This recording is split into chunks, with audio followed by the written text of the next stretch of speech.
கர்த்தருடைய அனுகிரகத்தை நீங்கள் பெற்றுக் கொள்வீர்கள் என்றால் உன் வெறுமையை நீக்கி உன் பாத்திரத்தை நிரம்பி வழிய செய்கிற தேவன் தான் நம்முடைய ஆண்டவர். கர்த்தர் சாதாரணமான நேரங்களை அனுகிரகத்தின் புத்த நேரங்களமாய் கர்த்தர் மாற்ற போகிற சாதாரணமாக ஒருவேளை அண்டி பிழைப்பதற்காக எங்கேயோ யாரிடமோ அண்டி வாழ்ந்து கொண்டிருக்கலாம். உனக்கு சம்பந்தமில்லாத இடத்துல, சம்பந்தமில்லாத வேலையை, சம்பந்தமில்லாத பிசினஸ், சம்பந்தமில்லாத காரியங்கள் ஏதாவது நீங்கள் செய்து கொண்டு உனக்கு தகுதிக்கு மிஞ்சி நீ இறங்கி போய் உன்னை தாழ்த்து உன் நிலைமையை மறந்து நீர் வாழ்ந்து கொண்டிருக்கலாம். நீ யார் என்று தெரியாம ஒரு அடிமைப்பட்ட வாழ்க்கையோ இல்ல பிழைப்புக்காக ஏதோ ஒரு காரியத்திற்காக சூழ்நிலைக்காக இல்ல உன் வயிற்று பிழைப்புக்காகவோ இல்ல யாரையோ ஒருவரை நம்பி நீங்கள் அவருடைய தஞ்ச புகுந்திருக்கலாம். ஆனாலும் இதை அவர்கள் உங்களுக்கு சாதகமாய் மாற்றி உன்னை ஒரு அடிமைத்தனம் போடு உங்களை நடத்தி கொண்டிருக்கலாம். ஆனால் கர்த்தர் உன்னை இந்த கால வேளையில ஆண்டவர் மகிமையாய் நடத்த போகிறார். ஆமென், ஹல்லேலூயா.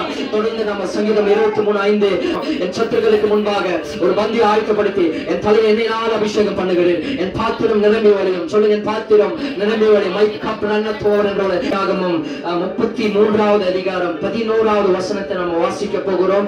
ஆதியாகமம் 33வது அதிகாரம் 11வது வசனத்தை நம்ம வாசிக்க போகிறோம். வாசிக்கிறவர்கள் வாசியுங்கள், அதை கேட்கிறவர்கள் கவனமா கேளுங்கள்.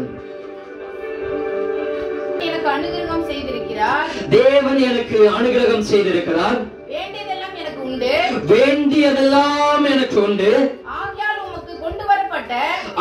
உமக்கு கொண்டு வரப்பட்ட என் காணிக்கையை ஏற்றுக்கொள்ளும், என் காணிக்கையை ஏற்றுக்கொள்ளும் என்று சொல்லி அவனை வருந்தி கேட்டுக்கொண்டான். அவனை வருந்தி கேட்டுக்கொண்டான். ஒரு ஆமென் சத்தமா ஹல்லேலூயா சொல்லுங்க. ஹல்லேலூயா, ஹல்லேலூயா. தேவன் எனக்கு அனுகிரகம் செய்திருக்கிறார். இன்றைக்கு நான் இப்படியாக அந்த தலைப்பு சொல்றேன், உங்கள் பாத்திரம் அனுகிரகத்தினால் நிரம்பி வழியும். ஆமென். இந்த வருஷத்தினுடைய கடைசி நாட்களில் நம்ம கடந்து வந்திருக்கிறோம். கர்த்தர் நம்மை வாக்கு பண்ணினவர், அவர் வாக்கு மாறினார். அவர் சொன்னதை செய்கிற தேவன். அந்த உலகமே மாறினாலும் அவர் மாறாதவர். சூழ்நிலைகள் மாறலாம், மனிதர்கள் மாறலாம், இயற்கை மாறலாம், ராஜ்யங்கள் மாறலாம், அரசாங்கம் மாறலாம், அரசியல்வாதிகள் மாறலாம், உயர்வானவர்கள் மாறலாம், உயர் பதவியில் இருக்கிற மாறலாம், சொந்த பந்தங்கள் மாறலாம், கணவன் மாறலாம், மனைவி மாறலாம், பிள்ளைகள் மாறலாம், பெற்றோர் மாறலாம், எல்லாமே மாறலாம். ஆனா மாறாத ஒரே தெய்வம் என் ஆண்டவராகிய இயேசு கிறிஸ்து மட்டுமே. அவர் நேற்றும் என்றும் என்றும் மாறாத தேவன். நான் மாறினாலும் அவர் மாறினார். மாறினார் என் நேசர். ஆமென், ஹல்லேலூயா. நீங்க மாறினாலும் என் தேவன் மாறாதவராய் இருக்கிறார்.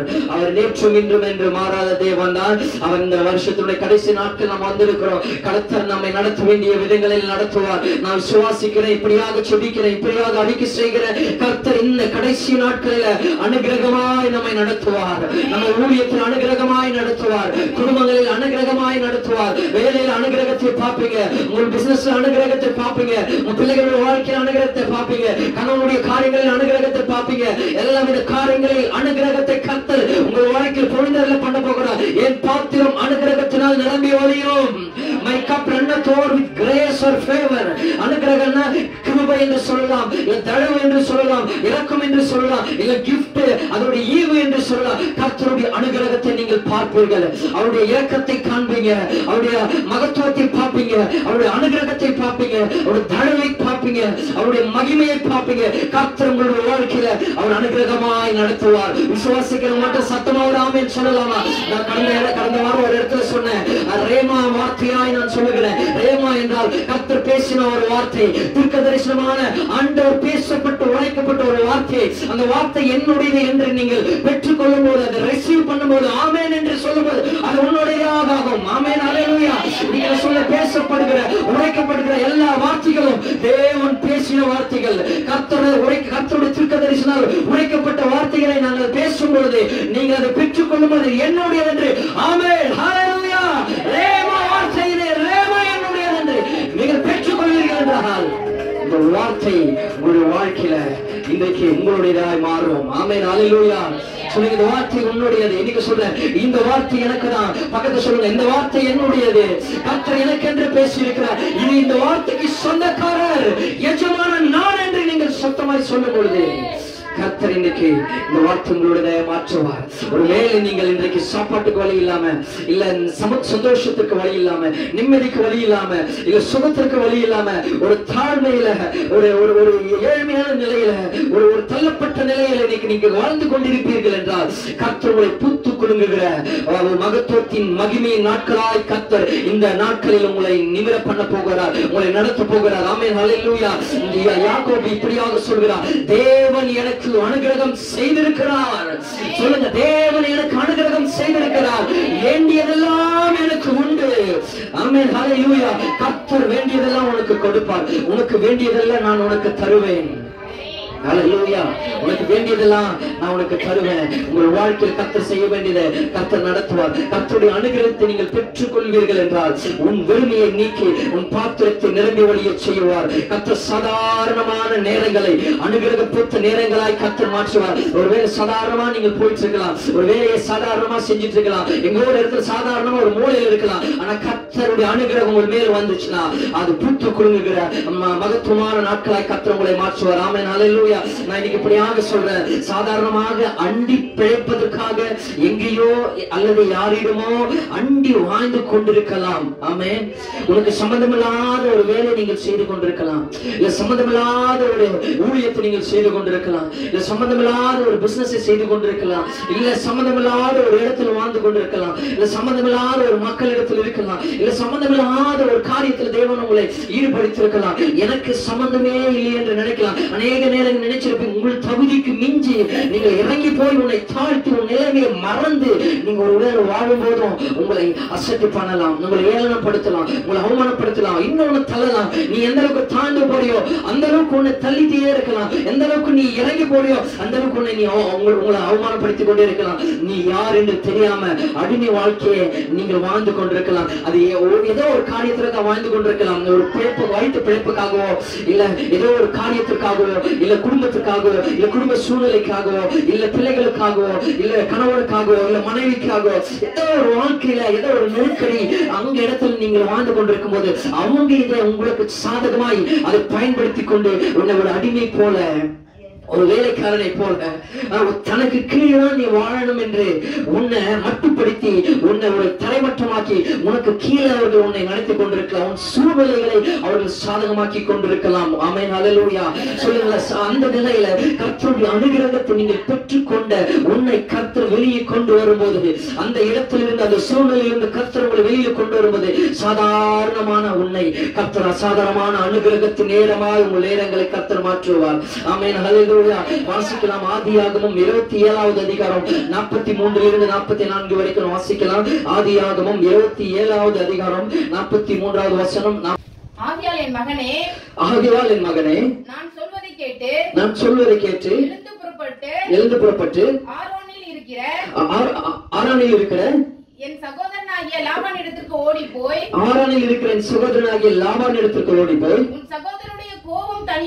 உன் சகோதரனுடைய கோபம் தனியும் மட்டும் சில நாள் அவனிடத்திலே இரு. ஆமென், ஹல்லேலூயா. யாக்கோபு பற்றி நமக்கு எல்லாரும் தெரியும். அவனுடைய சகோதரன் அவனை கொன்று போடு போகிறான் என்ற ஒரு சூழ்நிலைகள் ஏற்படும் பொழுது நமக்கு எல்லாருக்கும் தெரிஞ்ச ஒரு சம்பவம். அதுல ரெபெக்காள் யாக்கோபுடைய தாயார் என்ன செய்கிறார் என்றால், என் மகனே, நான் சொல்வதை நீ கேட்டு எழுந்து புறப்பட்டு ஆரான் என்ற ஒரு ஊரிலே என்னுடைய சகோதரன் இருக்கிறார், நீ லாபான் இருக்கிறார், அங்கே ஓடி போய் உன் சகோதரனுடைய கோபம் தனியும் மற்றும் என கோபத்தோட வேலை அவனை கொண்டு போட்டு விடுவான், கோபம் தனியும் மட்டும் சில நாள் அவனிடத்துல தங்கியிரு, அங்க போய் இரு என்று அவன் அந்த தாயார் சொன்னது நிமித்தமாய் அவன் ஓடி போகிறான். ஆமென், ஹல்லேலூயா. எதற்காக ஓடி போகிறான்? அவனோட கோபத்துக்காக ஓடி போகிறான், பயந்து ஓடி போகிறான். வாழ்க்கையில் ஏதோ ஒரு நெருக்கடி ஒரு சூழ்நிலை வர்றதுனால அவன் ஓடி போகிறான். ஓடி போனவன் அங்க என்ன பண்றான்? வேலை செய்கிறான். ஆமென், ஹல்லேலூயா. அவன் அந்த இடத்துல வேலை செய்யறான், அந்த இடத்துல வேலை செய்து அங்க லாபான் இடத்துல வேலை செய்யறான். குடும்பத்துல அவனை கொஞ்சம் நினைச்சு பாருங்க, அந்த இடத்துல லாபான் என்ன செய்கிறான் என்றால் அவனை ஒரு வேலை, ஒரு அடிமைத்தனமா அவனை வேலை வாங்குறான். நம்முடைய சகோதரனுடைய மகன், இவன் தாய் மாமன் சகோதரனுடைய மகன் நம்ம இடத்துல வந்திருக்கிறான். ஏதோ ஒரு பிரச்சனை குடும்பத்துல உயிர் வாழ்வதற்காக ஏதோ ஒரு காரியத்துக்காக நம்மை தேடி வந்திருக்கான் என்று அவன் பொருட்படுத்திக் கொள்ளாம சில மாதங்கள் நடந்தது. கிட்டத்தட்ட ஒரு மாசம் ஆயிட்டு இருக்கும். ஒரு மாசம் பின்பாக அவன் என்ன பண்றான்? அவன் அடிமையாக வேலை வாங்க ஆரம்பிக்கிறான். சில நேரத்துல அப்படிதாங்க, நம்ம சொந்த பந்தமா இருந்தாலும், அண்ணன் தம்பியா இருந்தாலும், தாய் தந்தையா இருந்தாலும், உற்றார் உறவினரா இருந்தாலும், சொந்த பந்தங்களா யார் இருந்தாலும் மிஞ்சி போன ஒரு மாசம் சொல்லலாம், நீ சும்மா ஒரு மாசம் அவங்க வீட்டுல இருக்கலாம். ஒரு ஆமென் அல்லேலூயா. ஒரு மாசம் நீ சும்மா வேலை செய்யலாம். அதுக்கடுத்து உன்னை அவர்கள் நடத்தின விதமாய் நடத்த மாட்டார்கள். ஒரு ஆமென் அல்லேலூயா. எல்லாமே ஒரு மாசம் நாங்க நீ என்ன எல்லாமே உயிராய் நினைக்கலாம், எனக்கு எல்லாமே இவங்க தான், எல்லாமே அவங்க தான் என்று ஒருவேளை நீங்கள் நினைத்துக் கொண்டிருந்தால் ஒரு மாசத்துக்கு பிற்பாடு அவங்களுடைய சுய ரூபம், அவருடைய முகபாவனங்கள் தெரிய ஆரம்பிக்கும். ஆமென் அல்லேலூயா. சொல்லுங்க அல்லேலூயா. அப்போ அங்க என்ன பண்ற, இவன் ஆடு மேய்க்க, இவன் ஒரு அடிமையாய் நடத்துறான், வேலை செய்யறான், ஆடு மேய்க்கிறான். அந்த அளவுக்கு ஒரு என்ன வேலை செய்யணும் அந்த அளவுக்கு போட்டு ஆடு மேய்க்கிறாங்க. இவனுக்கு ஆடு மேய்க்கணும்னா தலையெழுத்தாங்க. ஒரு ஆமென் அல்லேலூயா. அவன் தாத்தா ஆபிரகாம் கிட்டத்தட்ட நூற்றுக்கணக்கான வேலைக்காரர்கள் அந்த வருஷத்துல அந்த நாட்களில நூற்றுக்கணக்கான வேலைக்காரர்களை வைத்து வேலையை வாங்கி கொண்டிருந்தவன். அந்த அளவுக்கு ஒரு ஐஸ்வர்யவான். ஆபிரகாமை போல இந்த சரித்திரமும் சொல்லல இது வரைக்கும், இனிமேல் வரப்போகிறது. ஆபிரகாமை போல ஐஸ்வர்யவான் ஒருவன் இந்த பூமியில இருந்ததில்லை, இனி இருக்கிறதும் இல்லை, இனி இருக்க போகிறதும் இல்லை. அப்படிப்பட்ட ஒரு செல்வ சீமானாய் வாழ்ந்த ஆபிரகாமுடைய பேரை இவன் போயிட்டு வேலையிருக்காங்க, அடிமையா இருக்கிறான். ஆமென் அல்லேலூயா. ஆபிரகாமுக்கு இருந்த வேலைக்காரர்கள் ஒரு ஆள் தான் எலியேசர். அந்த வேலைக்காரன் தான் போயிட்டு இவனுடைய அப்பா ஈசாக்குக்கே பொண்ணு பார்க்கறான். ஆமென். போய் பொண்ணு பார்த்து அந்த இடத்துல பொண்ணு ரெபெக்காவை கொண்டு வருகிறான். அப்படிப்பட்ட வேலையாட்கள் இவனுக்கு இருந்தாங்க. குடும்பம் பெரிய குடும்பம். தகப்பன் தாத்தாலாம் ஆவிக்குரிய ஸ்தானத்துல தேவ ராஜ்யத்துக்குரியவர்களா இருந்தார்கள். இன்றைக்கு வேதம் சொல்கிற ஆபிரகாமுடைய தேவன் ஈசாக்கின் தேவன் என்று நாம் சொல்லுகிற அளவுக்கு ஒரு பெரிய உயர்வான காரியங்கள் இருந்த அவர்களை எத்தனையோ மக்கள் வேலை பார்த்தாலும் சில சூழ்நிலை நிமித்தமாய், சில காரிய நிமித்தமாய் அவன் தாய் மாமா வீட்டில் லாபான் வீட்டில் வேலைக்காரனாக ஒரு அடிமைத்தனமாக ஆடு மேய்த்து கொண்டிருக்கிறான். ஆமென் அல்லேலூயா. சொல்லுங்க அல்லேலூயா.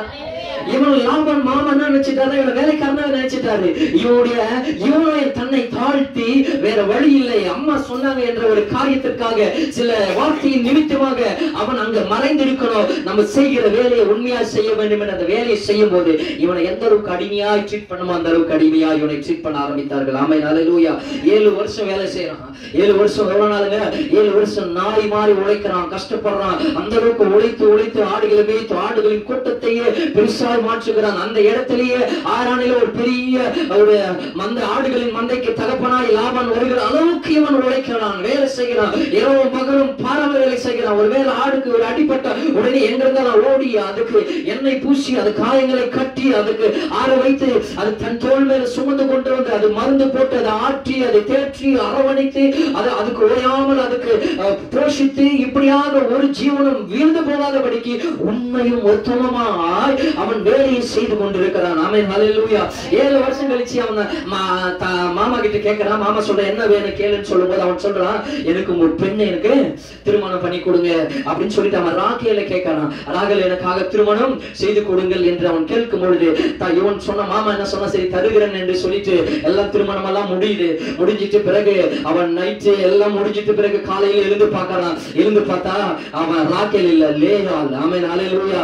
ஒரே பயங்கரமா கவுதிச்சு போயிட்டு கோபத்தோடு அவன் மாமா கிட்ட போய் கேட்கிறான், என்ன இங்க இப்படி ஏமாத்திட்டிய, உனக்காக நான் இவ்வளவு அடிமையா உண்மையா வேலை செய்திருந்த என்ன நீ ஏமாத்திட்டியன்னு கேட்கும் போது அவன் சொல்றான், வீட்டில் பெரிய பொண்ணு இருக்கும் போது சின்ன பொண்ணு கொடுக்கிறது இங்க வழக்கம் இல்லை என்று அவன் ஒரு பதில் சொல்லுகிறான். ஆமென் அல்லேலூயா. சொன்ன உடனே சரி உனக்கு 2வது பொண்ணு தான் தர, இன்னொரு 7 வருஷம் வேலை செய்ய, 7 நாட்கள் முடிந்த பிறகு இன்னும் 7 வருஷம் வேலை செய்ய என்று சொல்லுகிறான். அந்த காலத்துல எப்படின்னா திருமணம் நடக்கும்போது பெண் முகத்தை மூடி விடுவார்கள், முகத்தை பார்க்கவே முடியாது, பார்க்காம தான் நம்ம தாலி கட்டுவாங்க. ஒரு ஆமெனாலதான் அந்த திருமண காரியங்கள் சடங்குகள் நம்ம வழக்கத்துல சொல்லணும்னா தாலி கட்டுற மாதிரி அந்த காரியங்களை பண்ணுவாங்க, முகத்தை மூடிடுவாங்க பெண் முகத்தை. அதனால மூடிட்டு இருக்கும் போது லேயெல்லாம் ராக்கேலாம் அவருக்கு தெரியல, அக்காவா தங்கச்சியா அவனுக்கு தெரியல. திருமணம் எல்லாம் முடிஞ்சிட்டு பின்னாடி பார்த்த பிறகு இந்த குழப்பங்கள் எல்லாம் வந்த பிறகு அவன் கேட்ட பிறகு இன்னொரு 7 வருஷம் வேலை செய்யணும். அதுக்கு 7 வருஷம் வேலை செஞ்சான். இந்த சந்தோஷத்துல ஓகே எனக்கு இப்படியாக இன்னொரு ராக்கேல மாமா தரப்படான்னு சொல்லிட்டு இவன் என்ன பண்றான், இன்னொரு 7 வருஷம் கூட்டி வேலை செய்யறான். கிட்டத்தட்ட 14 வருஷம் அவளுக்காக வேலை செய்யறான். ஃபர்ஸ்ட் ஒரு லேயாளுக்காக ஒரு 7 வருஷம், 21 வருஷம் அங்க அவன் அடிமைத்தனத்துல அவன் ஒரு ஆடு மேய்த்து கொண்டு அவன் வாழ்க்கையை பொழுதுபோக்கி கொண்டிருந்தான். 21 வருஷம் கழிச்சு திரும்ப அவனுக்கு ராகேலையும் கொடுக்கறான். ஆமென் அல்லேலூயா. இந்த காரியங்கள் நடந்த பிறகு அப்பதான் என்ன நடக்க ஆரம்பிக்கும், கர்த்தருடைய அனுகிரகம் வெடிக்க ஆரம்பிக்கும் பொழுது ஆடு மேய்த்து அவன் கோட்டீஸ்வரனாய் மாறிட்டான். ஆமென் அல்லேலூயா. அவன் மட்டுமில்ல அவன் மாமாவும் அந்த அளவுக்கு ஆடுகள் 1 10 போட ஆரம்பிக்குது, 10 20 போட ஆரம்பிக்குது. ஆமென் அல்லேலூயா. எல்லாருக்கும் ஒரு ஆடு 2 குட்டி 1 குட்டி போட்டு இருக்கு. எல்லாருக்குமே இவனை பார்த்த 10 20 போட ஆரம்பிக்கிறது. இன்னைக்கு நான் சொல்றேங்க, ரேமா வார்த்தையா சொல்றேன், கர்த்தருடைய அனுகிரகம் உங்கள் மேல இருந்துச்சுன்னா, நீங்க ஏதாவது ஒரு வேலை செய்தீங்கன்னா அது எல்லாருக்குமே 1 2 நடக்கிற போல தெரியும். கர்த்தர் உங்களுக்கு பரிபூர்ண தேசத்துல உங்கள் மகிமை காணும்படியா கர்த்தருடைய அனுகிரகத்தின் வல்லமையை கர்த்தர் உங்கள் வாழ்க்கையில செய்வார். அல்லேலூயா. நான் சொல்றேன், கர்த்தருடைய அனுகிரகம் உங்கள் மேல இருந்துச்சுன்னா எல்லாருக்கும் சேர்ந்து நடக்கும், எல்லாருக்கும் 1 2 நடக்கும், உங்களுக்கு 10 15 நடக்கும். ஆமென். ஹல்லேலூயா. பரிபூர்ணமாய் நடக்கும். இவன் பார்த்தா எல்லாம் பக்கத்துல இருக்கவங்க பார்க்கறான், என்னடா இது, இவனை ஆடு வைக்கிறான், நம்மள ஆடு வைக்கிறோம், இவன் என்னென்ன ட்ரிக்ஸ் பண்றானோ அதையும் இவங்க பார்க்கறாங்க. அந்த ஸ்ட்ராட்டஜி, அந்த தந்திரத்தை பார்த்து அதே மாதிரி அவன் எத்தனை மணிக்கு ஆடு ஓட்டிட்டு போறான், அத்தனை மணிக்கு ஓடிட்டு போறான், எத்தனை மணிக்கு அவன் தண்ணி காட்டுறானோ அத்தனை மணிக்கு தண்ணி காட்டுறாங்க, எத்தனை எங்க ஓட்டிட்டு போறோம் அந்த பக்கத்துல ஓட்டிட்டு போறாங்க, எல்லாமே நடக்குது. ஆனா இவனுக்கு மட்டும் ஆடு குட்டிகள் போடும்போது 10 15 ஒரு ஆடு போடுது. ஒரு 10 ஆடுங்க 10 குட்டி படிச்சு 100 குட்டி ஆயிடுச்சுங்க. 100 ஆடு திருப்பி 100 10 படிச்சு 1000 குட்டி, 1000 இன்னும் ஒரு 10 படிச்சா 10,000, அப்படிப்பட்ட பலகி பெருகி கொண்டே போகிறது. கர்த்தருடைய அனுகிரகம் இதுதாங்க. கர்த்தருடைய அனுகிரகம் ஒருவர் மேல வருகிறது என்றால், கர்த்தருடைய அனுகிரகம் உங்கள் வாழ்க்கையில் வருகிறது என்றால், உங்கள் திராணிக்கு மிஞ்சினது, உங்கள் பலத்திற்கு மிஞ்சினது, உங்கள் சுயத்திற்கு மிஞ்சினது, நீங்க ஓடி ஓடி உருட்டுறீங்க பாத்தீங்களா, அதுக்கு மிஞ்சின காரியங்களை அந்த அனுகிரகம் வாழ்க்கையில கொண்டு வரும். அல்லேலூயா. இப்படி எக்கச்சக்கமான ஆடுகள் வர ஆரம்பித்து விட்டது. ஆதியாகமம் 30 33 படிச்சீங்கன்னா உங்களுக்கு தெரியும். 30 33 சொல்லப்பட்டிருக்கிறது. அப்ப என்ன பண்றாங்க, எக்கச்சக்கமா ஆடுகள் வந்த உடனே இவன் மாமனாருக்கும் மருமகனுக்கும் ஒரு காரியம் நடக்க ஆரம்பிக்கிறது. அப்ப கேக்குறாங்க, என்னதான் பண்ணலாம், நீ இவ்வளவு சேவைய நீங்க இருக்குது எனக்கு நல்லது. மாமனார் தெரிஞ்சுக்கிட்டான். ஆமென். ஹல்லேலூயா. இது வரைக்கும் அடிமையா நடத்தினான், இது வரைக்கும் வேலைக்காரனா நடத்தினான், இது வரைக்கும் அவனை தலைக்குறவாய் நடத்தினான். ஆமென். ஹல்லேலூயா. என்ன மருமகனா இருந்தாலும் அவன் என்ன சொல்லுவான், டேய் ஆடு மேய்க்கிறவன் தான் சொல்லுவான். இவன் பையன் இருக்கிறான், லாபானுக்கு ஒரு மகன் இருக்கிறான், அவன் நல்லா சுகபோகமா அவன் வீட்டுல இருக்கிறான். ஆனா இவன் ஆட்டியே இவன் மேய்க்கிறான், அந்த மாமனார் ஆட்டியே இவன் மேய்க்கிறான். ஆமென். ஹல்லேலூயா. நிறைய நேரத்துல அதுதாங்க இதெல்லாம் உலகத்தான் சொல்லி இருக்கிறேன். ஆனா மாமியார் வீட்டுக்கு போய் சேர்ந்தா மருமகளுடைய நிலை இப்படிதான் இருக்கும் என்று சொல்றாங்களே, அது உண்மைதான் போல தெரிகிறது. ஆமென். ஹல்லேலூயா. அதனால தான் கூழ் குடித்தாலும் கஞ்சி குடிச்சாலும் தான் தனியா இருக்கிற இடத்துல இருக்கணும் என்று சொல்கிறவர்கள் சரியாக தான் இருக்கிறது. இவன் என்ன பண்ற, இவன் ஆட்டை மட்டும் மேய்க்கல, மாமனார் ஆட்டையும் மேய்க்க ஆரம்பிக்கிறான். ஆமென். ஹல்லேலூயா. இப்ப மாமாவுக்கு இவருக்குள்ள ஒரு சுபாரிசை நடக்கும்போது என்ன நடக்குதுன்னு சொல்றான். இவன் யாக்கோபு சொல்றான், புள்ளியும் வரியும் இல்லாத வெள்ளாடு எனக்கு, கருப்பான செம்மறி ஆடு என்னுடையது. ஆமென். லாபானுக்கு சொன்னா, கலப்பு நிறமும் வரியுள்ள வெள்ளாடு உங்களது, வெண்மையும் கருமையும் உள்ள செம்மறி ஆடு எனது. இப்படின்னு சொல்லிட்டு ரெண்டுத்தையும் பிரிக்கிறாங்க. இது உங்க ஆடு, இது என் ஆடு, ரெண்டுத்தையுமே பிரிச்சுறாங்க. ஆமென். ஹல்லேலூயா. பிரிச்ச உடனே இவன் என்ன பண்றான், சில காரியங்கள் பிரிச்ச உடனே இன்னும் இவன் என்ன ஆகுதுன்னா, ஆடுகள் பயங்கரமா வளர ஆரம்பிக்கிறது. இன்னும் ஒவ்வொன்றும் அப்படியே பூஸ்டியா வளர ஆரம்பிக்கிறது. நான் சொன்னல 10 குட்டி போனது 15 குட்டி 20 குட்டி போட ஆரம்பிக்குது. நான் இயற்கைக்கு அப்பாற்பட்ட காரியங்கள் எல்லாரும் பார்த்து ஆச்சரியப்பட அளவுக்கு எல்லா ஆடுகளும் அந்த அளவுக்கு கண்டுகள் குட்டிகளை ஈன்றெடுக்கும் போது எல்லாரும் பார்த்த உடனே இவன் மேல் பொறாமை கொண்ட ஆரம்பித்தார்கள். இதுக்குள்ள மாமனாரே பார்த்து இவன் மேல பொறாமப்பட ஆரம்பிச்சுட்டான். என்னடா ஒண்ணுமே இல்லாம வெறும் கையா இந்த இடத்துக்கு வந்தானே, வெறும் கையா வெறும் பரிமாணத்தோட இங்க வந்தானே, ஒன்றும் இல்லாம கோலும் கையுமா இங்க வந்தானே, உயிருக்காக பிழைக்க வந்தானே, இவன் வந்து இந்த இடத்துல நம்மளோட பெரிய ஆள் ஆயிட்டானே அப்படின்னு சொல்லிட்டு இவனுக்குள்ள ஒரு எண்ணம் வர ஆரம்பித்தது. ஆமென். ஹல்லேலூயா. அது வரைக்கும் நல்லாதான் போயிட்டு இருந்தது. அது வரைக்கும் லாபான் இருக்கிற இடமே தெரியல, அவன் வாழ்க்கை என்னன்னே தெரியல, அவன் வாழ்க்கையில் ஒண்ணுமே நடக்கல, அவன் வாழ்க்கையை ரொம்ப ஏதோ ஒரு வாழ்க்கையை வாழ்ந்துட்டு இருந்தான். ஏதோ 4 ஆடு 5 ஆடு 10 ஆடு வச்சுட்டு வாழ்ந்துட்டு இருந்தான். ஆனா என்றைக்கு யாக்கோபு அவன் வாழ்க்கையில போக ஆரம்பித்தானோ, அவன் வாழ்க்கையில அனுகிரகத்தை காண ஆரம்பித்தான். ஆமென். கர்த்தர் யாக்கோபுக்கு அனுகிரகம் பாராட்டினதை அந்த அனுகிரகம் அவனுடைய லாபானுடைய வீட்டுக்கு வர ஆரம்பித்தது. ஆமென். ஹல்லேலூயா. சில நேரங்களில் கர்த்தர் உன்மேல வைத்திருக்கிற அனுகிரகம் உன்னை சூழ்ந்து சார்ந்து இருக்கிறாங்க பாத்தீங்களா, அவங்க மேலும் அந்த அனுகிரகத்தின் வெள்ளத்தை அவர்கள் காண்பார்கள். அததான் இன்றைக்கு இந்த வருஷம் முன்பாக வந்திய ஆயுதப்படுத்தேன், தலையினால் அபிஷேகம் பண்ணுகிறேன், பாத்திரம் நிரம்பி வருகிறேன்னு சொன்னா என்ன அர்த்தம் தெரியுமா, உன் பாத்திரம் நிரம்பும் போது உன் நிரம்பி கீழே போது பாத்தீங்களா, அந்த கீழே போகிறதுனால உன்னை சூழ்ந்து இருக்கிறவர்கள் அனுகிரகத்தின் நன்மையை புசிப்பார்கள். ஆமென். ஹல்லேலூயா. நான் சொல்றேன், இப்பொழுதும் கர்த்தர் உங்க தலையை உயர்த்துவார், கர்த்தர் உங்களை அனுகிரகமாய் நடத்துவார், கர்த்தர் உங்களை சத்துருக்களுக்கு முன்பாக உனக்காக ஒரு பந்தியை ஆயத்தப்படுத்தி உன் தலை எண்ணினால் அபிஷேகம் பண்ணுவார். நீயோ அநேக சாதிகளுக்கு கடன் கொடுப்பார். நீயோ கடன் வாங்க மாட்டாய். கர்த்தர் உன்னை வாழாக்காமல் தலையாக்குவார். நீ கீழாகாமல் மேலாகுவாய். உன்னை ஆண்டவர் உயர்வான ஸ்தானங்களில் நிறுத்துவார். கண்மலை மேல் நிறுத்துவார். கர்த்தர் உன்னை பிரபுக்களோடு ராஜாக்களோடு அமர பண்ணுவார். இன்னைக்கு ஒண்ணுமே இல்லாத சூழ்நிலை இருந்தாலும் வருகின்ற நாட்களில் கர்த்தருடைய அனுகிரகம் உங்கள் மேல் இருந்துச்சு. உன் பாத்திரம் நிரம்பி வழியோ, உன் பாத்திரம் நிரம்பி வழிவது உன்னை சார்ந்து சூழ்ந்து உன்னோடு இருக்கிறவர்கள் பத்தி அவர் வாழ்க்கையும் கர்த்தர் உயர்த்தவர். ஒரு கைகளை தட்டி ஆண்டவருக்கு நன்றி சொல்லலாமா? ஹல்லேலூயா. ரீபா ஷத்தலரனமா ஓலிகாபரிமா. நான் சொல்றேங்க, கர்த்தர் உங்கள் பாத்திரங்களை நிரம்பி வழிய செய்வார். யாக்கோபு ஒண்ணுமே இல்லாம வந்தான். ஆமென். ஒண்ணுமே இல்லாம கிட்ட சொல்லுங்க, பக்கத்துல சொல்லுங்க, யாக்கோபு ஒண்ணுமே இல்லாம வந்தான். வயிற்று பிழைப்புக்காக வந்தான். சொல்லுங்க, வயிற்று பிழைப்புக்காக தான் வந்தான். இன்னைக்கு நிறைய நேரத்தில் ஏதோ ஒரு காரியத்திற்காக எங்கோ போயிருப்போம். ஒரு வயிற்று பிழைப்புக்காக அந்த வேலையை தேடி போயிருப்போம். இல்ல வயிற்று பிழைப்புக்காக அந்த மனுஷனை தேடி போயிருப்போம். இல்ல வயிற்று பிழைப்புக்காக அந்த பிசினஸ்ல இறங்கி இருப்போம். ஏதோ ஒரு காரியத்துக்காக நம்ம இறங்கி இருக்கலாம். ஆனா கர்த்தர் சொல்றார், கர்த்தருடைய அனுகிரகம் உங்கள் வாழ்க்கையில வறுமை என்றால் அந்த அனுகிரகத்தை நீங்கள் பார்ப்பது மட்டுமல்ல, உங்களை சார்ந்து இருக்கிறவர்களும் அந்த அனுகிரகத்தினுடைய அந்த அது நிரம்பி கீழே கொட்டுது பார்த்தீங்களா, அந்த நீர்த்துளிகள் கொட்டுகிறது போல, அந்த எண்ணெய் கொட்டுகிறது போல அந்த அனுகிரகத்தின் வல்லமையை மற்றவர்களும் காண்பார்கள். ஆமென். அல்லேலூயா. யாக்கோபு வந்ததனால 10 ஆடு வச்சிருந்த லாபான் 1000 கணக்கான ஆடுகள் பெருக ஆரம்பிச்சிட்டது. இவனுக்கு 1000 கணக்கான ஆடுகள் பெருக ஆரம்பிச்சுட்ட உடனே வாழ்க்கை நல்லதாக போயிட்டு இருந்ததுங்க. மூன்றாவது ஒரு நபர் இடையில வந்தாருங்க. ஒரு ஆமென். அல்லேலூயா.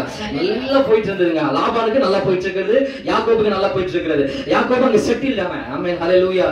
அந்த தாயார் என்ன சொன்னாங்க அவனுக்கு, நீ அங்க போ, உன் அண்ணன் கோபம் தெரிஞ்ச உடனே நீ திரும்பி வந்துடுன்னு சொன்னான். திரும்பி எங்க வரணும்? அப்பா வீட்டுக்கு வந்துருன்னு சொன்னான். ஆனா இவனா பண்ணா, அங்கேயே போயிட்டு அங்கேயே பொண்ணு எடுத்துட்டு அங்கேயே போட்டு அங்கேயே செட்டில் ஆயிட்டான். நிறைய நேரத்துல நம்ம ஒரு கர்த்தர் நம்முடைய வாழ்க்கையில ஏதாவது ஒரு நபரை நமக்கு காட்டுவார், இல்லாத ஏதாவது ஒரு வேலையை காட்டுவார், இல்ல ஏதாவது ஒரு பிசினஸ் நமக்கு காட்டுவார், ஏதாவது ஒரு வாசலை கர்த்தர் நமக்கு திறப்பாரு. ஆமென். அல்லேலூயா. திறந்தது உண்டா? திறந்திருக்கிறார். சில காரியங்கள் நமக்கு திறக்கும் போது நம்ம என்ன பண்ணணும்? அதிலேயே போய் செட்டில் ஆயிடுவோம். ஒரு ஆமென். அதுக்கு கர்த்தரை மறந்துடுவோம், ஆண்டவரை மறந்துடுவோம், ஆண்டவரை தேட மாட்டோம். ஆமென். அல்லேலூயா. நிறைய நேரத்துல பாருங்களா, வேலை இல்ல நிறைய பேர் ஜெபம் பண்ணி இருக்கோம். அது வரைக்கும் ஆண்டவர் கிட்ட வந்து விழுந்து கிடப்பான். ஆண்டவர் பக்கத்துல பாதத்துல விழுந்து கிடப்பான். வேலை கிடைச்ச உடனே அந்த வேலை தான் அவனுக்கு தெய்வமாயிடும். அப்புறமா ஏன் சபைக்கு வர மாட்டான், சர்ச்சைக்கு வர மாட்டான், வேலைன்னு சொல்லுவான். ஆமென். அல்லேலூயா. இது மாதிரி நம்ம சொல்லிக்கிட்டே போறோம். ஏதாவது ஒரு காரியத்துல ஆண்டவர் வாசனை நமக்கு திறக்கிறார், ஒரு வழியை உண்டாக்குறாருன்னா அன்னைக்கு தேவனை மறந்து அந்த வேலை பின்னாடி வேலையை தெய்வமாக கொண்டு நம்ம போகிறதுனால நம்முடைய வாழ்க்கையில அநேக சறுக்கல்களும் தோல்விகளும் பலவீனங்களும் நம் வாழ்க்கையை ஆட்டி படைத்துக் கொண்டிருக்கிறது. ஆமென். அல்லேலூயா.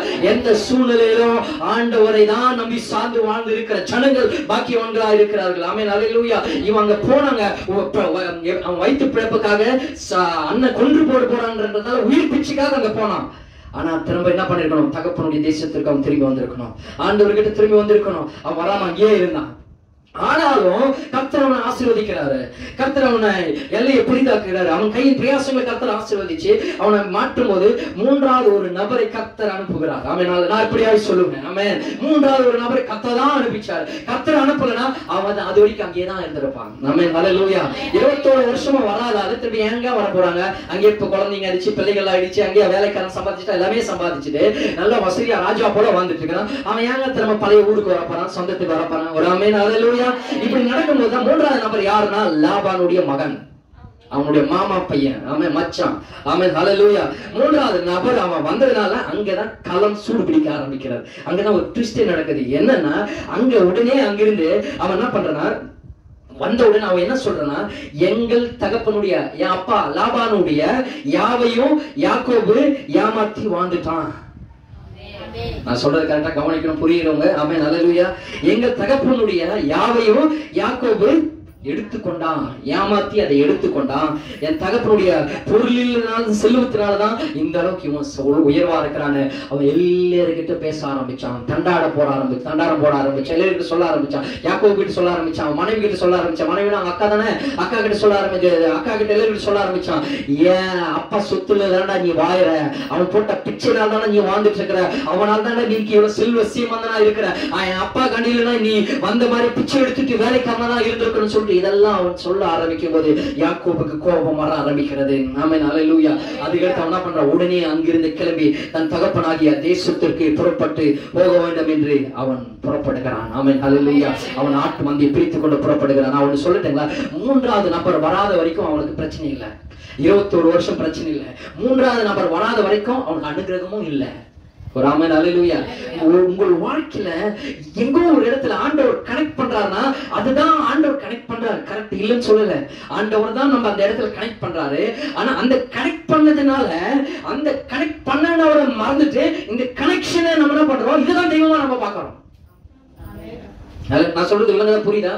ஆண்டவர் தான் நமக்கு ஒரு ஆளை கனெக்ட் பண்றாரு, இல்ல ஒரு வேலையை கனெக்ட் பண்றாரு, இல்ல ஒரு பிசினஸை கனெக்ட் பண்றாரு, இல்ல ஒரு படிப்பை கனெக்ட் பண்றாரு, இல்ல ஒரு ஊழியத்தை கனெக்ட் பண்றாரு. ஏதோ ஒரு காரியத்தை ஆண்டவர் கனெக்ட் பண்ணும்போது அப்ப ஆண்டவரை கட் பண்ணிட்டு இந்த கனெக்ஷன் அந்த மனுஷன் இடத்துல அந்த நபர் இடத்துல நம்ம மாறி விடுகிறதுனாலதான் ஆண்டவருக்கு நமக்கும் உள்ள ஒரு இடைவெளி ரொம்ப தூரமாகிறது, நமக்கும் அந்த வேலைக்கு உள்ள இடைவெளி ரொம்ப நெருக்கமா இருக்கிறது. இப்ப பாருங்க, வேலை செய்யறவங்களை கேட்டு பாருங்க, பிசினஸ் பண்றவங்களை கேட்டு பாருங்க, ஒருத்தர் கூட ஒரு உறவுல இருக்கிறவங்களை கேட்டு பாருங்க, ரொம்ப கனெக்ஷன் ரொம்ப நெருக்கமா இருக்கும். ஆமே, ஆனா ஆண்டவர்கிட்ட மறந்துட்டு இருப்பாங்க, ஆண்டவரை மறந்துட்டு ஆண்டவர்கிட்ட தூரமா கொஞ்சம் வந்துட்டு இருப்பாங்க. இதுதான் ஆண்டவர் என்ன பண்றாரு, மூன்றாவது நபரை ஆண்டவர் அனுப்பினாருன்னு நான் சொல்லுறேன். ஆமே அல்லேலூயா. இந்த மூணாவது நபர் அனுப்புனா அவன் ஆண்டவரை தேடி இருக்க மாட்டான், ஆண்டவருடைய தகப்பனுடைய தேசத்திற்கு புறப்பட்டு வந்திருக்க மாட்டான், அவன் வாழ்க்கை மாறி இருக்கிறது, அவன் சூழ்நிலை மாறி இருக்கிறது. ஏன்னா கர்த்தருடைய தீர்மானம் திட்டம் என்னன்னா, யாக்கோபை இஸ்ரவேலாய் கர்த்தர் மாற்றி இன்னைக்கு இஸ்ரவேல் என்ற ஒரு தேசத்தை அவன் பேரில் உருவாக்கும் என்பது தேவனுடைய திட்டம்.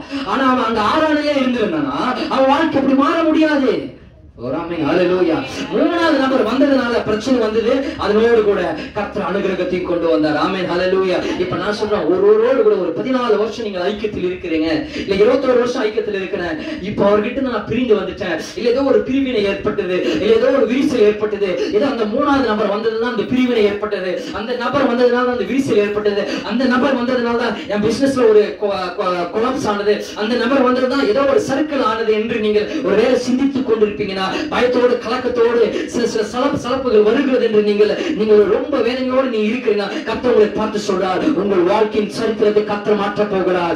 ஆறானில் இருந்து கர்த்தர் இஸ்ரவேலாய் உன்னை மாற்ற போகிறார். யாக்கோபா இருந்த உன்னை இஸ்ரவேலாய் கர்த்தர் மாற்ற போகிறார். அவன் வேலைக்காரனாய் இருந்த கர்த்தர் இவன் அதிபதியாய் கர்த்தர் மாற்ற போகிறார். வேலைக்காரனாய் இருந்த யாக்கோபை எஜமானாய் கர்த்தர் மாற்ற போகிறார். அவன் ஒன்றுமில்லாமல் வேலைக்காரனாய் இருந்த யாக்கோபை அனுகிரகத்தின் தகப்பனாய் கர்த்தர் மாற்ற போகிறார். யாக்கோபுடைய தேவன் என்ற மூன்றாவது பட்டியலில் அவனை கொண்டு வருவதற்காக கர்த்தர் அப்படியே நடத்துகிறார். ஆபிரகாமின் தேவனும் ஈசாக்கின் தேவனும் என்று நின்று போது யாக்கோபின் தேவன் என்று இன்றைக்கு நம்ம சொல்லுகிற அளவுக்கு உன் பேரை அந்த தெய்வீக பரிமாணத்தில் ஏற்றுவதற்காக கர்த்தர் அங்கிருந்து பிரித்துக் கொண்டு வருகிறார்.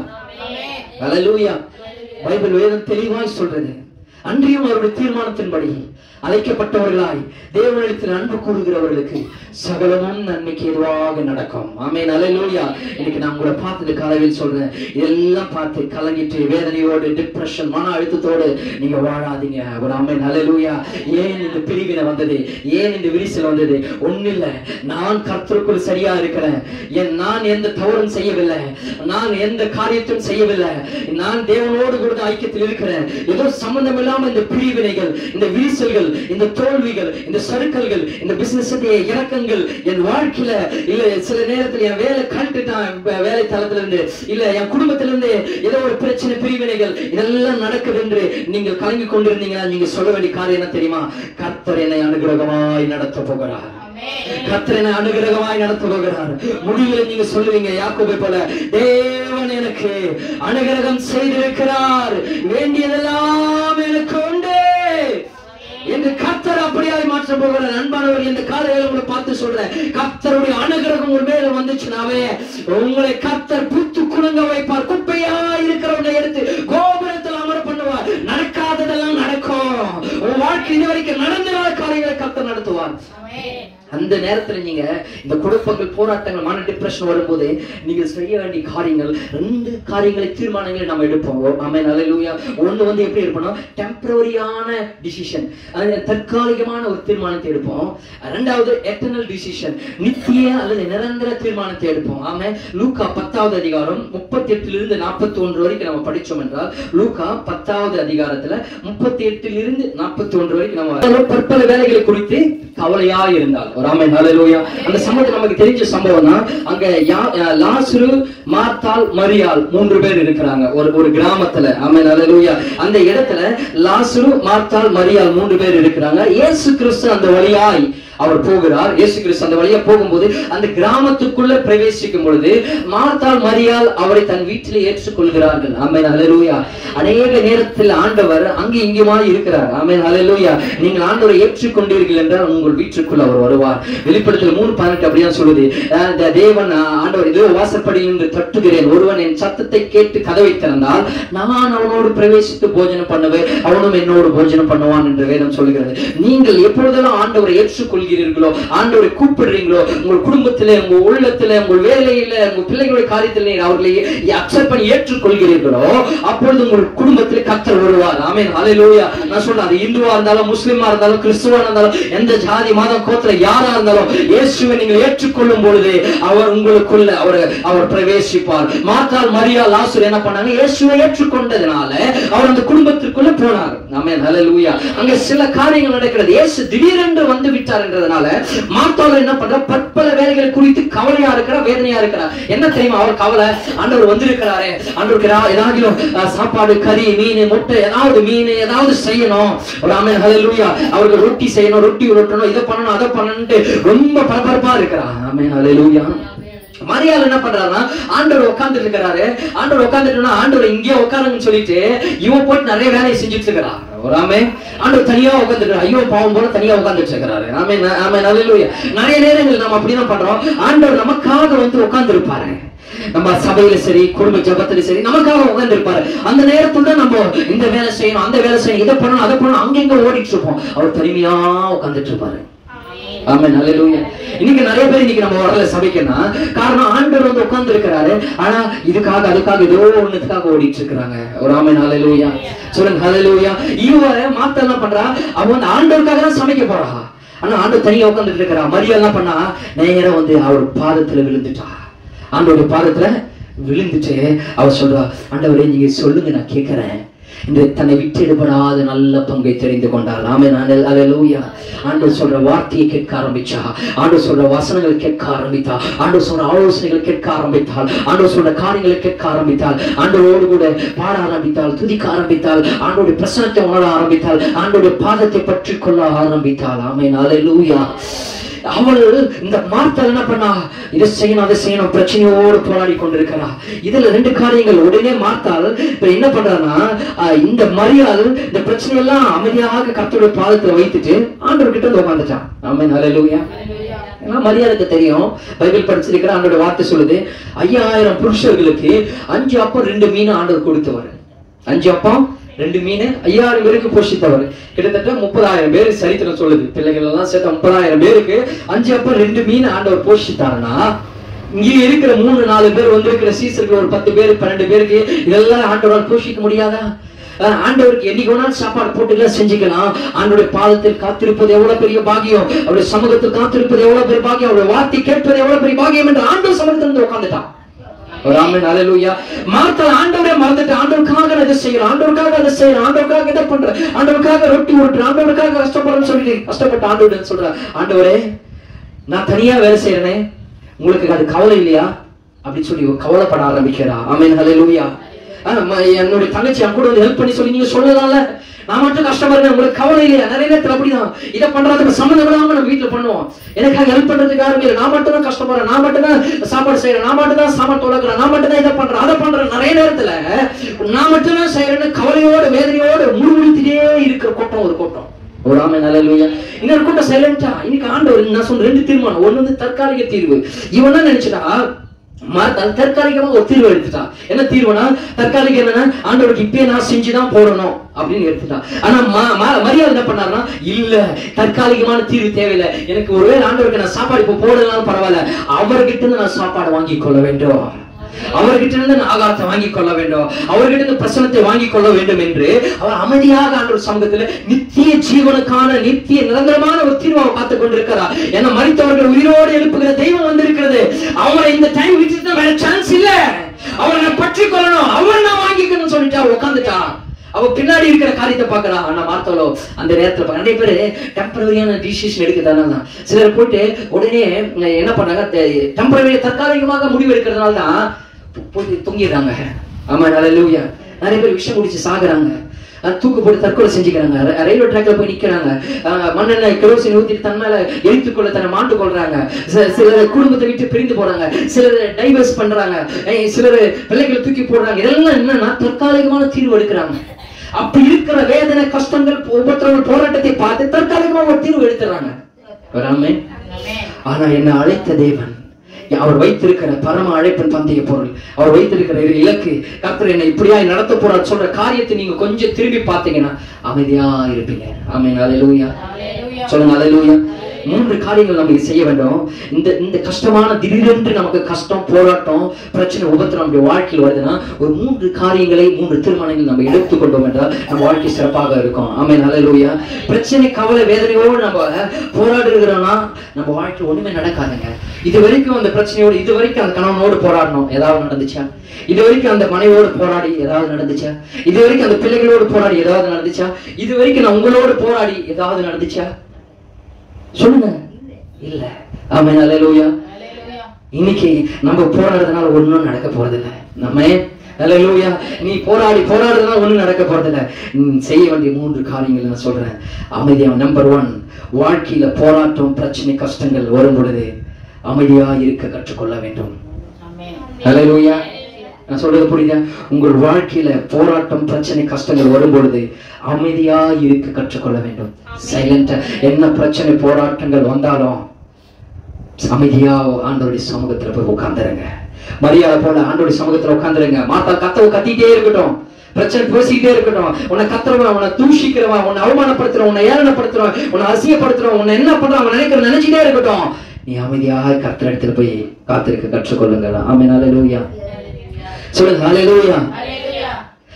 அதுல என்ன காரியம்னா, இந்த பிரச்சனை, போராட்டங்கள் வரும்போது அவன் சொல்லுவான், ஒருவேளை பயந்துட்டுதான் அவன் அமைதியா இருக்கிறான்னு. பரவாயில்ல, சொல்லட்டும். ஆமென். அல்லேலூயா. எனக்கும் என் ஆண்டவருக்கும் உள்ள ஒரு ரகசியம், அது எனக்கு என் ஆண்டவருக்கு தான் தெரியும். நான் அமைதியா இருந்தாவே அங்க ஒரு அனுகிரகம், நான் அமைதியா இருந்தாங்க ஒரு அற்புதம் நடக்கும். நான் அனுகிரகமா, நான் அமைதியா இருந்தாங்க ஒரு யுத்தம் கர்த்தர் ஏற்படுத்துவார். நான் அமைதியா இருக்கிறது பயந்து போகிறதுக்கு அல்ல. அல்லேலூயா. சொல்லுங்க ஹல்லேலூயா. சில நேரங்கள் அமைதியா இருக்கணும். அவன் செஞ்சுட்டே இருப்பான். அமைதியா இருக்க இன்னும் பேசிட்டே இருப்பான், இன்னும் பிரச்சனை பண்ணிட்டே இருப்பான், இன்னும் அவமானப்படுத்திட்டே இருப்பான். அப்ப என்ன அர்த்தம்னா, ஓ நம்மளை பார்த்து அவன் பயப்படுறான்னு அவன் நினைச்சு கொள்வான். ஆனா அவன் என்னன்னா நினைக்கட்டும், அவன் விழுந்து போறதுக்காக அப்படி பண்றான். நீங்க செய்ய வேண்டியது என்ன தெரியுமா? என் ஆண்டவர் சொன்னதுனால என் வாழ்க்கையில் இருக்கிற போராட்டம், பிரச்சனைகள், கஷ்டங்கள் மத்தியில நான் அமைதியாக இருக்க கற்றுக்கொள்ள போகிறேன். ஹல்லேலூயா.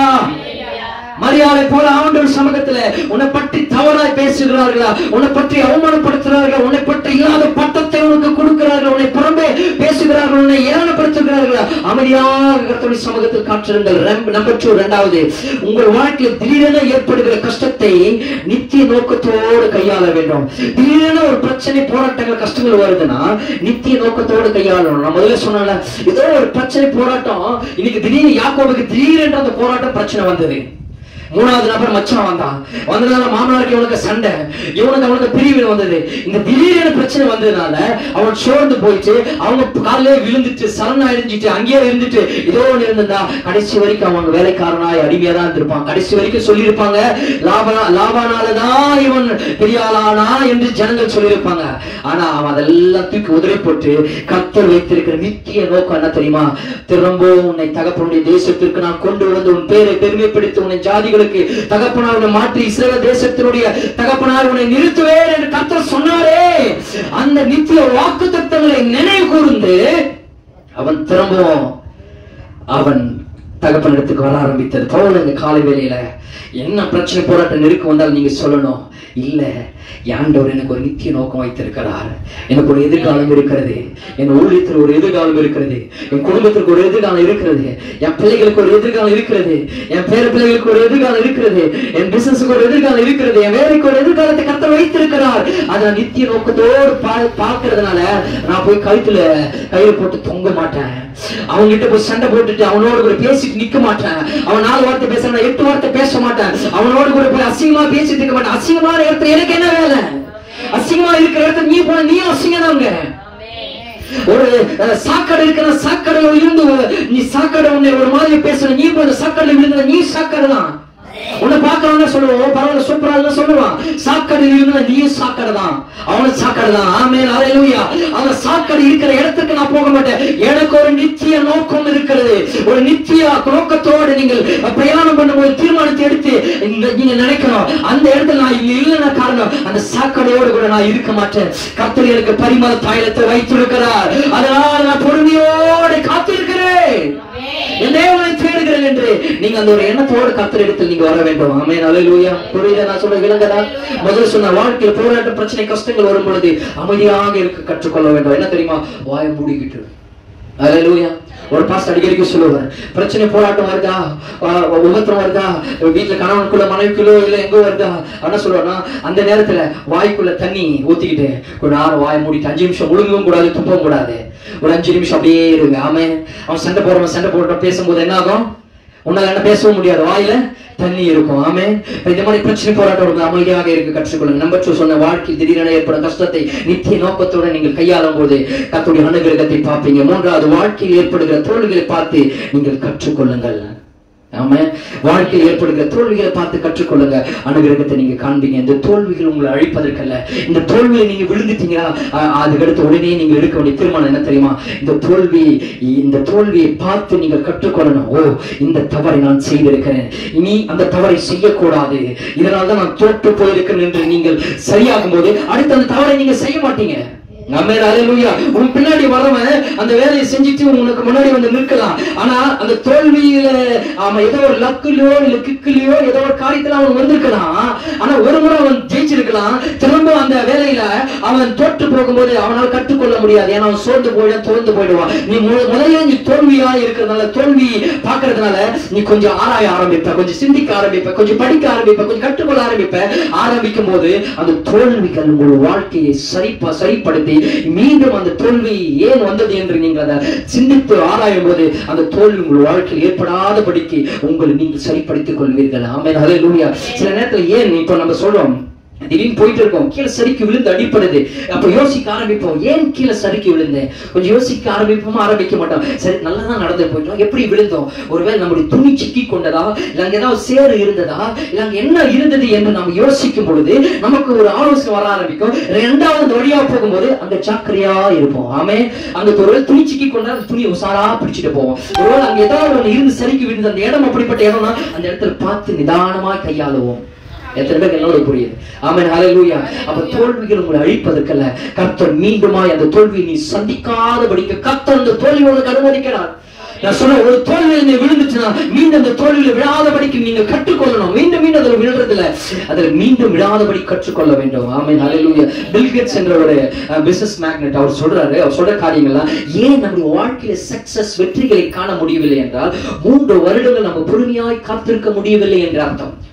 ஒரு பிசினஸ் டெவலப் ஆகிறது கிட்டத்தட்ட ஒரு 3 வருஷம் அதில் நாம ஊறும் போது, படிக்கும் போது, கற்றுக்கொள்ளும் போது அதுல 3 வருஷங்கள் அதுல எத்தனை தோல்விகள், சறுக்கல்கள், ஏமாற்றங்கள், இன்னல்கள், பிரச்சனைகள், அவமானங்கள் வந்தாலும் 3 வருஷம் நீங்கள் அதை கற்றுக்கொள்ளும் போது, லேர்ன் பண்ணும் போதுதான் அந்த பிசினஸ் பிரகாசமா இருக்க ஆரம்பிக்குமா, அதுக்கடுத்து வெற்றியை காண ஆரம்பிக்கும். நமக்கு எடுத்த உடனே முதல் படியே வெற்றியின் படி என்று நாம் போகிறதுனாலதான் நம்ம வாழ்க்கையில் அநேக தோல்விகள் நடக்க ஆரம்பிக்கிறது. அதை குடும்பமா இருந்தாலும் சரி, ஊழியமா இருந்தாலும் சரி, பிசினஸா இருந்தாலும் சரி, வேலையா இருந்தாலும் சரி, கணவன் மனைவி உறவா இருந்தாலும் எதுவா இருந்தாலும் 3 வருஷம் நாம் கற்றுக்கொள்ளணும் மினிமம். ஆமென், ஹல்லேலூயா. கற்றுக்கொள்ளும் போது நம்ம பிரயாசப்படும் போது அந்த பிசினஸ், அந்த குடும்பம் பிரகாசிக்க ஆரம்பிக்கும். கர்த்தர் வெற்றியை கொடுப்பாராக. ஆமென், ஹல்லேலூயா. நாம் தோல்விகளில் நாம் சில பாடங்களை கற்றுக்கொள்ளும் போது அனுகிரகத்தை காண்போம். யாக்கோபை போல நான் சொன்ன சூழ்நிலைகள், கஷ்டங்கள் சாதகமாய் நம்மை தேடி வரலனாலும் சில இடத்துல இருந்து ஆண்டவர் நம்மை பிரித்து எடுத்து வர்றாருன்னா அதுக்கு காரணம் அனுகிரகத்தை நம்ம பார்க்க போகிறோம். சில பிரச்சனைகள், உபத்திரங்கள் வழியா நாம் கடந்து செல்கிறோம் என்றால் அமைதியா இருக்கணும். ஆமென், ஹல்லேலூயா. சொல்லுங்க, நான் அமைதியா இருப்பேன். சொல்லுங்க, அமைதியா நான் இருப்பேன். 2வது காரியம், நித்திய நோக்கத்தோடு பார்ப்பேன். இன்னைக்கு பேசி சண்டை போட்டு அடிச்சிட்டுனா இன்னையோட என் வாழ்க்கை முடிஞ்சிடும். இல்ல, கர்த்தர் எனக்கு அதுக்கு பின்னாடி வைத்திருக்கிற காரியத்தை நான் பார்க்கிறேன், நித்திய நோக்கத்தோடு பார்க்கணும். 3வது, சில தோல்விகள் வருதுன்னா நான் சோர்ந்து போக மாட்டேன், தோர்ந்து போக மாட்டேன். இந்த தோல்விகள் எதுக்கு தெரியுமா? கர்த்தர் என்னை முன்மாதிரியா நிறுத்தி உயர்வான ஸ்தானங்கள் கர்த்தர் என்னை கொண்டு போகிறார். இருந்து நாம் சோமனி முடிக்கலாம். கர்த்தர் தாமே இந்த வார்த்தையை ஆசீர்வதிப்பாராக. சோதரிகள் எல்லா கண்களை மூடி கிருபையும் இரக்கம் நிறைந்த மகா பரிசுத்தமுள்ளவரே,